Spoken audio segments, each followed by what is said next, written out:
Ok, entonces ahora sí.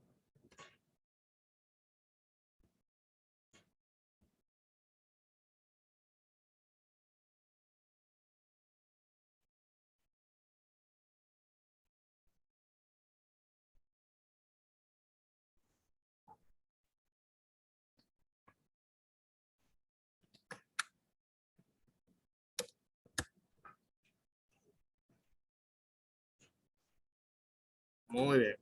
Entonces vamos a empezar. Disculpen los problemas técnicos que Google Meet me la hizo. Ok, entonces chicos, en el día de hoy vamos a hablar de lo que es más allá del FAST en trauma. Vamos a hablar de lo que es el SLOW y hablaremos de otras aplicaciones del uso de la sonografía en trauma. Ok. O sea, y como veremos, realmente tenemos muchas otras aplicaciones en las cuales podemos utilizar la sonografía para beneficiar a nuestros pacientes que son pacientes que han sufrido un trauma. Ok, este es mi perfil académico, pero ya ustedes me conocen, ¿verdad? Perfil profesional, estamos allá en Marcelino, a las órdenes. Entonces, ¿qué vamos a conocer en el día de hoy? Vamos a conocer las aplicaciones de la sonografía en pacientes de trauma que no son usadas en el FASE. Vamos a describir lo que es el protocolo SLOW y vamos a describir el paro cardíaco en pacientes de trauma y la aplicación de sonografía. Vamos a describir la sonografía ocular en el trauma ocular y vamos a describir la sonografía de vena cava inferior en el contexto de pacientes politraumatizados. Entonces, ¿qué es lo que es el SLOW? Para empezar con eso. El SLOW, como pueden ver en la pantalla, es una sonografía sistémica buscando heridas ocultas. ¿De acuerdo? Entonces, esto es como una extensión del FAST. Si usted tiene un paciente que, por ejemplo, está en un lugar austero o en un hospital que no tiene todas las posibilidades, todos los estudios, dígase, no tiene rayo X, no tiene tomografía o tal vez carece de todas las especialidades, o en algún lugar austero donde, por ejemplo, los militares solamente tienen acceso a sonografía, pero no tienen acceso a ningún otro tipo de estudio, pues podemos hacer una extensión del FAST. Como ustedes saben, el FAST pues son las 6 visualizaciones que vimos, dígase hipocondrio derecho, hipocondrio izquierdo, sucifoide, hipogastrio y los dos emitoras buscando los neumotoras. En el caso del slow exam, nosotros vamos a hacer un rastreo en todo el abdomen, como si fuera una máquina de podar hierba, que les voy a enseñar ahora cómo se hace el rastreo. Y básicamente lo que estamos buscando es líquido libre entre las asas intestinales. Y como le dije, esto es una extensión del FAST. Usted hace el FAST y si, por ejemplo, usted tiene una sospecha de que ese paciente tiene líquido libre en cavidad, o sea, que tiene sospecha de que ese paciente puede tener una hemorragia, pues entonces le hace una extensión. Ahora, tomen en cuenta que ustedes tienen otro estudio que pueden hacer.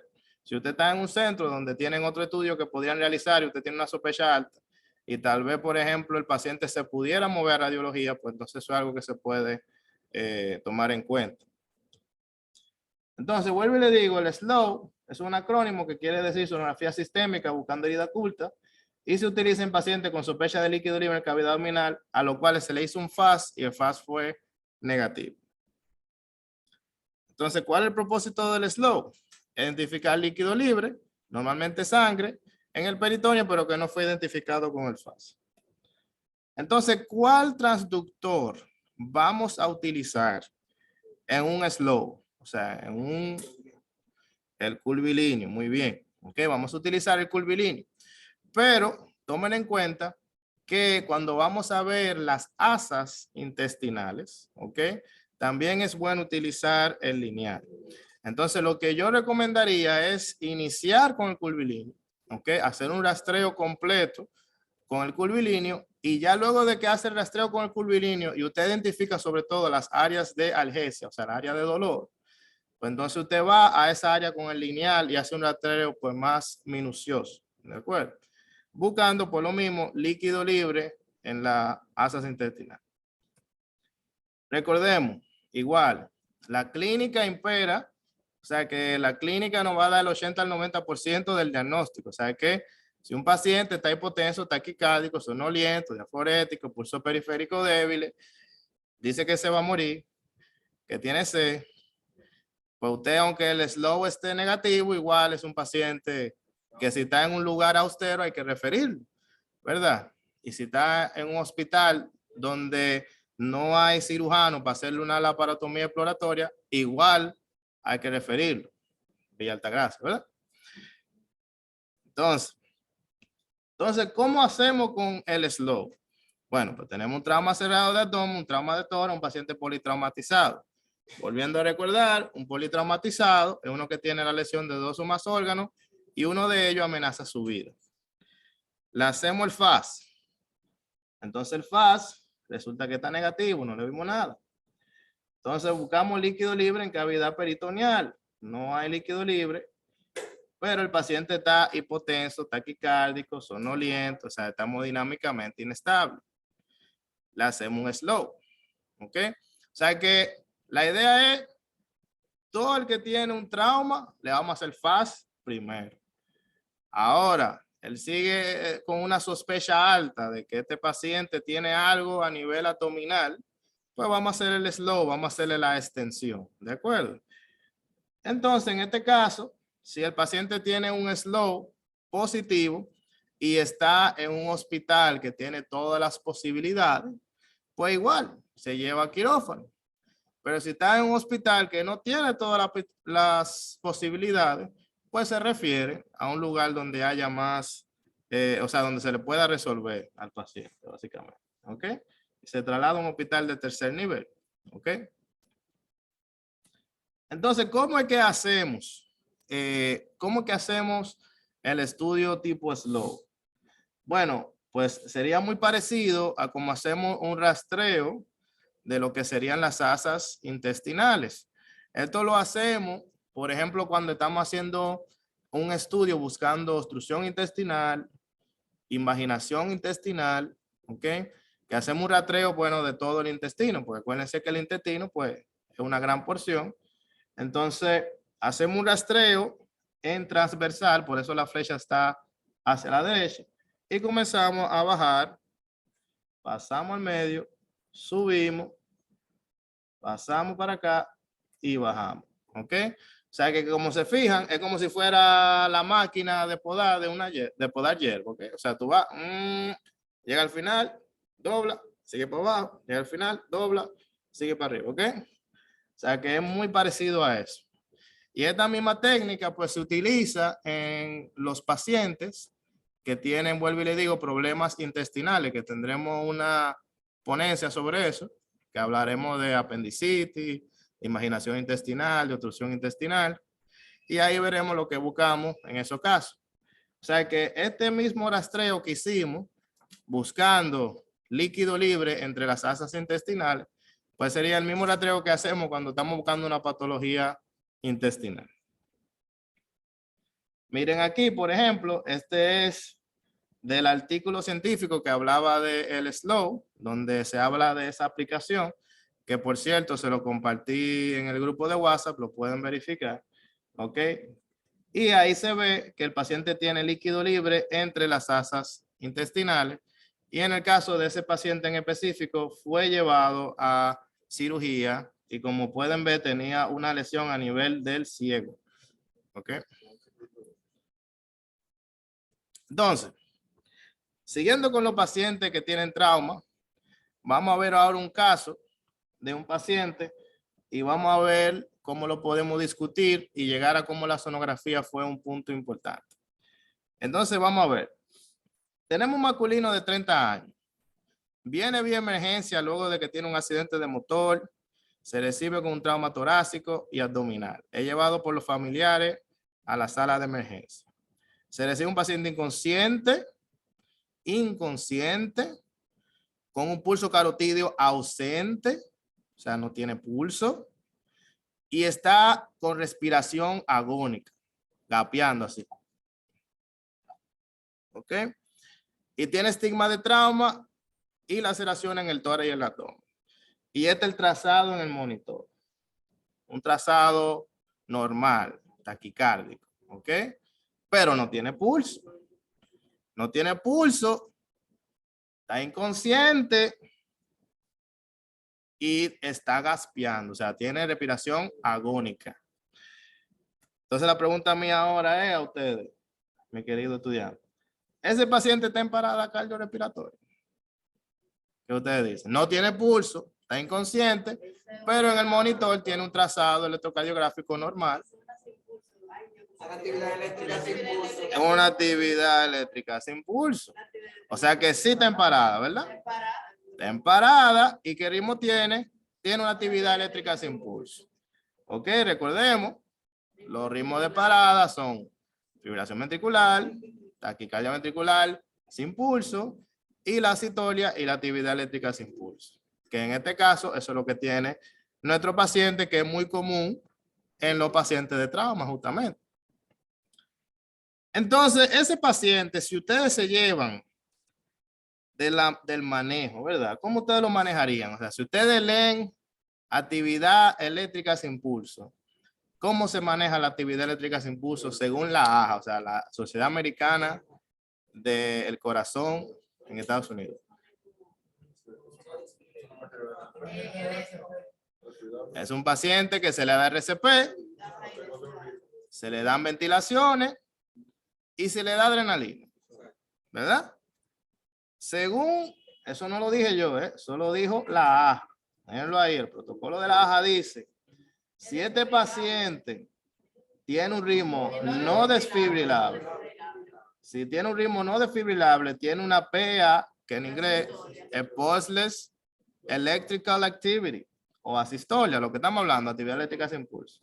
Si ustedes leen, ¿qué es lo que están diciendo? Ellos dicen, oh, pues dele compresiones, dele epinefrina, ahora reevalúe si es ahora desfibrilable. No, pues siga dándole compresiones, síguele dando adrenalina. Eso es lo que dicen ellos. No hagan más nada de ahí. Compresiones, adrenalina, ventilación, hasta que salga o se quede muerto, ¿verdad? Ya decisión de usted, que es su médico de cabecera en ese momento, el emergenciólogo que decide, ¿verdad? ¿Qué es lo que va a pasar? Bueno, el médico, dije emergenciólogo, pero yo digo el médico que está asistiendo, el que esté en la emergencia, ¿verdad? El que esté tirando ahí para adelante con el paciente. Entonces, ¿ustedes creen que a un paciente de parada así no hay que darle importancia a hacerle una sonografía? ¿Ustedes qué creen? ¿Habría que hacer una sonografía? ¿Ustedes? Pero ese paciente está en paro. ¿Cómo tú le vas a hacer una sonografía? ¿Quién le va a hacer una sonografía a un paciente en paro? ¿Es un sacrilegio? ¿Cómo va a ser?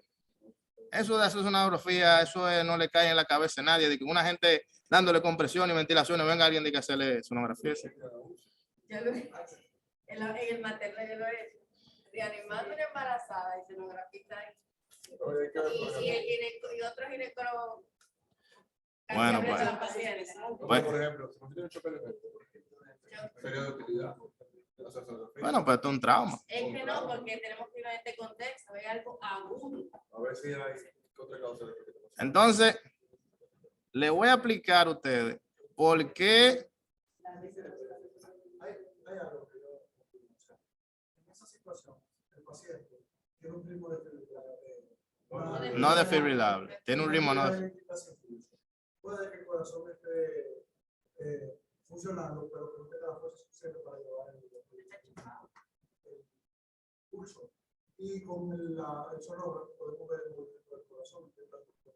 Muy bien, eso sería, por ejemplo, algo. Pero resulta que este paciente sí le hicimos, alguien dijo, de que lo va a hacer una sonografía, a ver. De que, porque yo hice el diplomado con el doctor Estrella. Y pasó uno por ahí, le va a hacer una sonografía ahí. Y le encontraron eso. Yo te dije, puede ser un taponamiento, entonces, en el momento donde, por ejemplo, tú estás haciendo la parada para tú revisar si hay pulso, eso no es un pantallazo, mira ahí está lo que dice, no, continúen, ahí tú estás revalorando. Entonces, si ustedes, y mira, aquí es que está el mensaje bonito de este caso. Si ustedes no le hacen la sonografía, ese paciente se va a morir. Nunca va a salir, nunca va a salir. Y es la causa. Puede ser que se muera si tú le haces la sonografía, porque yo he tenido casos de pacientes con taponamiento que vino parado, le hicimos la pericardio, como quiera se murió. Está bien, pero Exactamente, sí, es el Se le punto. sabe ya. Eso Ahora, no se descubre. Vamos a dar ese toque. Y el paciente se va. no, Porque- nunca va a salir, nunca va a salir. Y que La causa tiene- no te resuelve. tiene que buscar la Entonces, cosa. vuelvo y le digo, ¿ok? Y aquí es que viene el mensaje de esto. Eso era una eso se llama pseudo actividad eléctrica sin pulso.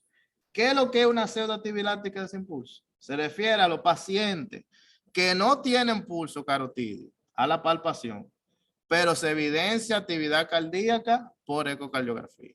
¿Ok?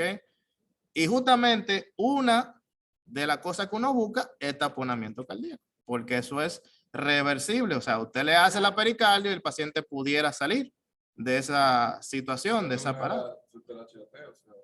Es una de las HLT.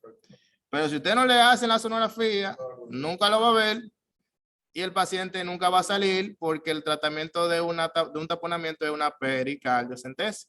Y resulta que el taponamiento cardíaco no es lo que buscamos en el FAS, porque se supone que es relativamente frecuente en los traumas. Exactamente. Entonces, en este caso, el manejo sería, paren esas compresiones, vamos a hacerle una pericardio, a ver si sale. Si después de la pericardio siguen paradas, pues seguimos la compresión. ¿De acuerdo? Entonces, vamos a tener una clase sola para hablar de sonografía en parada cardíaca, donde vamos a definir más propósito de hacer una sonografía en parada. Pero miren que este es un paciente de trauma y miren cómo la sonografía, que no tiene nada que ver con el FAS, era en ese momento, a pesar que es uno de los puntos del FAS, ¿verdad? Pero el FAS no está intencionado para paciente en parada.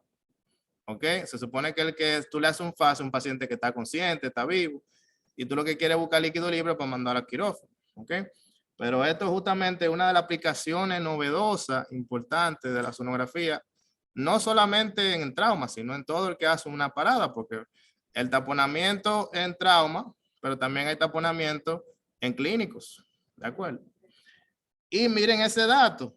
Hay un 50% de pacientes que no se palpa pulso, pero realmente tienen un pulso débil. ¿Ok? O sea que en este caso, por ejemplo, lo más seguro él tenía un pulso débil y el médico que lo evaluó dijo, no, él no tiene pulso todavía. Y es que tiene un pulso débil. ¿De acuerdo? Entonces, aquí tenemos un paciente que está sangrando, ¿verdad? O sea, tiene una hemorragia importante, le están haciendo un torniquete para controlar la hemorragia. Entonces, ¿cómo nos puede ayudar la sonografía en esos pacientes de trauma que están sangrando? Bueno, puede ayudar con la vena cava inferior. ¿Ok? La vena cava inferior ya se ha demostrado de que es una buena guía para saber la volemia. ¿Ok? Así que se ve una vena cava inferior normal. La vena cava inferior, por lo regular, se colapsa alrededor de un 50% con la inspiración. Y así es que se ve una vena cava inferior normal que no tiene ni mucho líquido, ni está falta de líquido. Pero si vemos un paciente con trauma y lo vemos así, ¿ok? Pues es un paciente que está chocado. Muy bien. Un paciente que fíjense que la vena cava inferior se colapsa y es delgada. Entonces es un paciente que, por ejemplo, si tengo un paciente de trauma y veo esa vena cava inferior, posiblemente sea un poquito más agresivo con los líquidos. ¿Ok?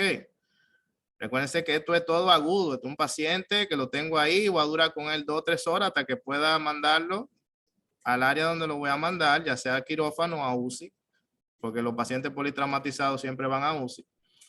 ¿Ok? Pero fíjense que ahí la vena cava inferior te está hablando de la hemodinamia, de cómo ese paciente lo puedo seguir ayudando con lo líquido. Entonces, vamos a seguir ahora 2 caminos. Y es los 2 caminos de lo que sería la sonografía ocular. Entonces, en el trauma también hacemos sonografía oculares, porque acuérdense que los pacientes que tienen traumas craneales, faciales, pueden lesionar los ojos. Y entonces, cuando hacemos una sonografía ocular, pues tenemos 2 opciones. O el paciente tiene trauma o no lo tiene. ¿Ok? Obviamente, en el caso de nosotros, nos vamos con el trauma. Y en los pacientes de trauma, en una sonografía ocular, podemos buscar desprendimiento de retina, cuerpos extraños, ruptura del globo ocular, desplazamiento del lente y hemorragia retrovulvar. Todo eso se puede buscar en una sonografía ocular, ¿ok? En un paciente de trauma. Y en la parte de la pérdida de visión sin dolor, discúlpame, el edema periorbitario me faltó ahí. Y en la parte de visión sin dolor, que no es con trauma, tenemos desprendimiento de retina, desprendimiento de vitro posterior y la oclusión de la arteria retinal central. ¿De acuerdo? Ok, o sea que todo esto, lo que está en rojo, lo podemos buscar en un paciente que tiene trauma en una sonografía ocular. Obviamente un paciente que tiene trauma en los ojos, no es que diga, no, él no tiene nada en los ojos, pero vamos a buscárselo como quiera, ¿no? Tiene que tener un trauma a nivel facial, algo que haya lesionado a los ojos. Entonces, lo primero es el desprendimiento de la retina. El desprendimiento de la retina, uno va a ver una imagen hiperecoica por detrás del globo ocular que está adherida al nervio óptico. Y se vería, como se ve aquí, digo, no, disculpen, esto es un video de una sonografía ocular normal, para que vean primero la normal. Entonces, esto es un globo ocular normal, esto es el nervio óptico, ¿ok? Y entonces, aquí sí tenemos ya un desprendimiento de retina. Fíjense que en el globo ocular, por detrás, tenemos esa imagen hiperecoica que le decimos al paciente que mueva los ojos de derecha a izquierda y si se queda adherida al nervio óptico, pues eso es un desprendimiento de retina. Tenemos también, si se queda adherida, exacto. Entonces, tenemos la hemorragia vítrea. La hemorragia vítrea, vamos a ver lo que le dicen el signo de la lavadora, que se ve en la parte del globo ocular detrás, como si fuera una imagen hipoecoica sucia en el globo ocular, que cuando el paciente mueve los ojos hacia derecha e izquierda, se ve como si fuera una lavadora. Justamente, por eso le dicen el signo de la lavadora. Entonces, miren ahí cómo se ve. Justamente, hay que utilizar la imaginación, ¿verdad? Como si fuera la lavadora que se va moviendo de derecha a izquierda, ¿verdad? Y pareciera justamente como eso, como si estuviera dando ahí vuelta la lavadora. Sí, todo eso con el lineal. Muy buena pregunta. Todos estos estudios oculares es con el transductor lineal. Recuérdense que estos son aplicaciones de sonografía en trauma, pero vamos a tener una clase sola para hablar de sonografía ocular. También tenemos lo que sería el lente desplazado, el desplazamiento del lente, que se vería como una imagen hiperecoica por debajo del lente. Miren aquí cómo se vería. Miren aquí el lente que está dislocado. Y tenemos la hemorragia retrovulvar, que ahí el globo ocular va a optar una imagen parecida a la uña de una guitarra. Y va a haber una imagen hiperecoica hacia los lados del nervio óptico con una hemorragia hipoecoica. Mírenlo aquí. Un hematoma retrovulvar. Ok. Ok. Sí. La última. Retrovulvar. ¿De aquí? Aquí. Que aquí tenemos como una imagen hiperecoica que se va a ver alrededor del nervio óptico y a veces cogen la imagen de una uña de guitarra, el globo ocular. Okay. Y miren aquí la imagen que le he hablado. Que se ve como una imagen como hipoecoica alrededor del nervio óptico. Entonces, ustedes se sienten que aprendieron bien lo que vamos a decir. Sí.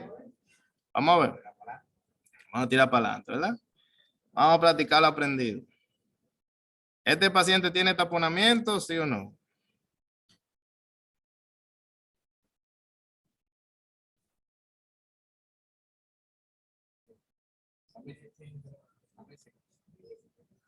El doctor dice que sí. ¿Quién más dice más?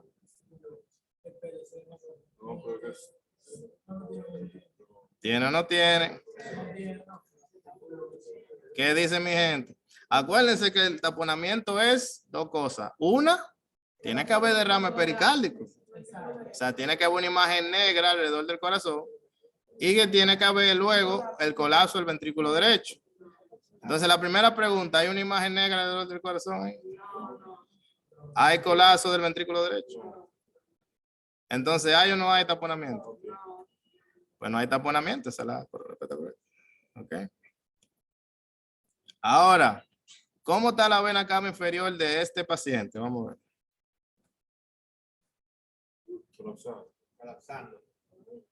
Ese está falta de líquido. Ok. Y hasta aquí. Muchas gracias. Right. Sí, Dele a la última. a esa. Esa. Esta que se ve aquí abajo. Pero, entonces, Ajá, ya la veo. se supone que tiene que seguir ahí. Ajá, pero no. Pero la opción es O sea, se supone que eso nunca debe de colapsarse. Se supone que ella se colapsa un poco, pero nunca llega a besarse la pared. Siempre se queda algo abierto, ¿entiendes? O sea, siempre cuando se besan la pared es patológico. ¿Ok? ¿Alguien más tiene alguna otra pregunta? No. Ok, pues si no hay más preguntas, déjenme ya